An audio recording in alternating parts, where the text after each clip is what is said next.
জনপ্রিয় ভারতীয় crime investigation series CID দীর্ঘ ২১ বছর ধরে দর্শকদের মুগ্ধ করে রেখেছে। এই দীর্ঘ যাত্রায় অভিনেতাদের পারিশ্রমিক নিয়ে ভক্তদের মনে আগ্রহ থাকা স্বাভাবিক। সম্প্রতি পিঙ্ক ভিলা এই সিরিজের প্রধান অভিনেতাদের এপিসোড প্রতি পারিশ্রমিকের একটি তালিকা প্রকাশ করেছে।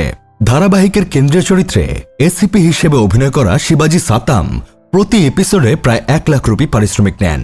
ইন্সপেক্টর দয়া চরিত্রে অভিনয় করা দয়ানন্দ শেঠি এবং ইন্সপেক্টর অভিজিৎ চরিত্রে অভিনয় করা আদিত্য শ্রীবাস্তব পান ৮০,০০০ থেকে ১ লাখ রুপি পর্যন্ত। ইন্সপেক্টর ফ্রেডরিক্স চরিত্রে অভিনয় করা দীনেশ ফর্নিশ প্রতি এপিসোডে প্রায় ৭০,০০০ রুপি নেন।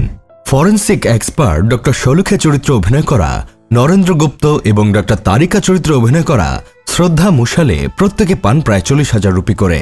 এছাড়া সিরিজের অন্যান্য অভিনেতাদের মধ্যে সাব ইন্সপেক্টর পুরবী, পঙ্কজ, তাশা ও শ্রিয়ারা প্রতি এপিসোডে ৪০,০০০ থেকে ৫০,০০০ রুপি পর্যন্ত পারিশ্রমিক পেয়ে থাকেন। সিআইডি সিরিজটি ১৯৯৮ সালের ২১ জানুয়ারি সম্প্রচার শুরু হয়। ২০১৮ সালের ২৭ অক্টোবর এর প্রথম মৌসুমের শেষ পর্ব প্রচারিত হয়, যা টানা ২০ বছরে ১,৫৪৭টি পর্ব নিয়ে সম্প্রচার হয়েছিল। এরপর ২০২৪ সালের ২১ ডিসেম্বর এই সিরিজের দ্বিতীয় মৌসুমের প্রচার শুরু হয়েছে। বিনোদন ডেস্ক, বাংলাদেশ নিউজ টুডে।